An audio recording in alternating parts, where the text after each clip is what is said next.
Hey everybody, Joel Pal Brian Hunt. Welcome to another episode of 60 Seconds of Risk.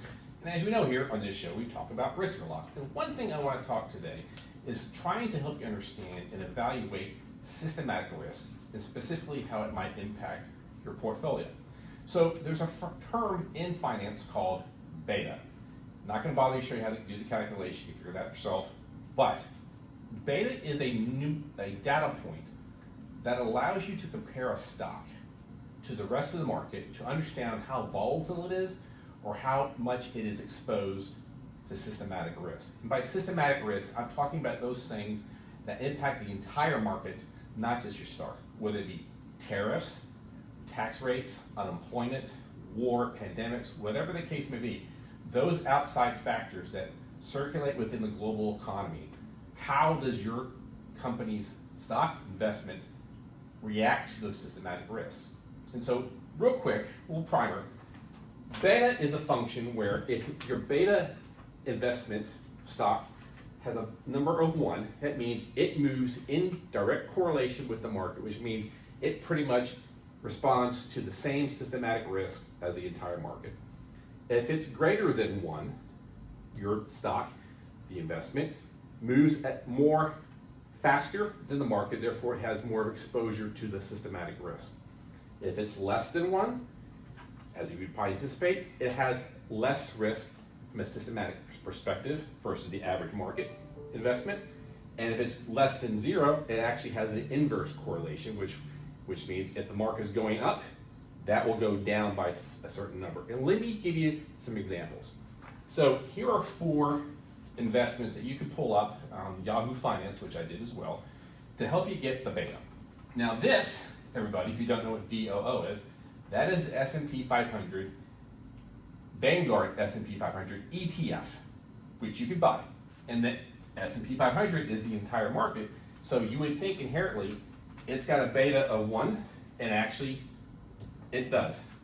The VOO, which is basically, again, the entire market has a beta of 1, so if you're looking to just get the entire market and not have any more or less risk in the market, this reflects 1 equals the entire market, and that makes sense. If an investment is for the entire market, it should have a market beta that's equal to 1.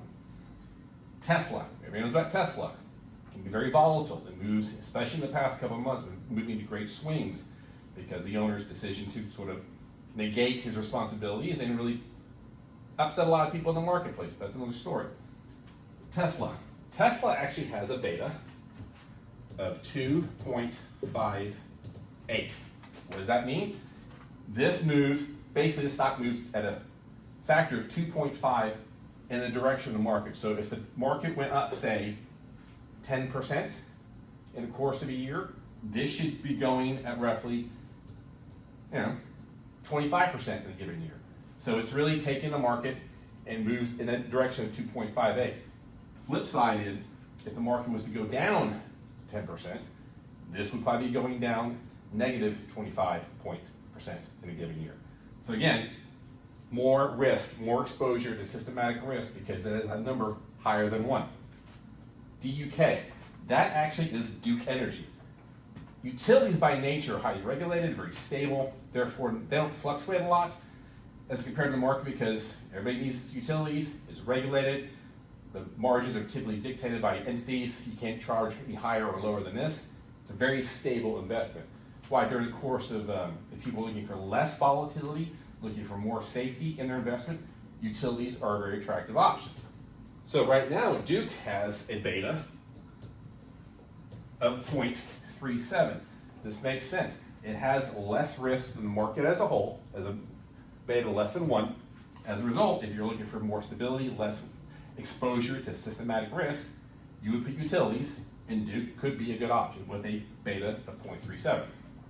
Now finally, SDS, if you guys know what's out there are funds, ETFs who are leveraged, which means they go at a higher rate in the direction of the market. Say if you had a beta ETF that was 3 times leveraged to the market, if the market went up 10%, it should go up 30%. But in this situation, SDS, this is actually reverse leverage, which means it's betting or it's structured that if the market goes up, it should go down. So in this situation, ProShares Ultra Short, it has a beta of negative 1.98. So roughly, if the market was to go up 10%, this is structured, it should go down negatively 20%. And vice versa. That's the point of these things, is that if you think the market might be going down and you want to insulate yourself, if the market goes up 10%, this would be going down 10%. If the market went down 10%, this should go up 20%. It moves in the inverse direction. It's negative, so it goes in the opposite direction of the market. So as you're looking at your portfolio, you look at your investments, you're trying to tolerate your risk functions, how comfortable you are with risk or how aggressive you want to be. A key factor is to look at the beta. Again, remember, 1 equals, it's the systematic risk of the entire market. Your investment will move in tandem with the market. Greater than 1, it will move at a greater rate higher, when bigger margins movement than the market. Less than 1, less risk, like we showed here with Duke. And if it's less than 0, it goes in the inverse direction. Like all things, guys, look at your portfolio, understand your risk tolerance, try to know what your plans are, and use good metrics like this to help make an informed decision. Like all things, guys, I hope you found this beneficial. If there's a certain topic or individual you'd like to see on the show, please post a note on LinkedIn. You can also see this video and all videos by subscribing to my video channel on YouTube. And you can also find links to these videos on the website formerly known as Twitter, Substack, Facebook, and Blue Sky. Until next time, guys. Bye.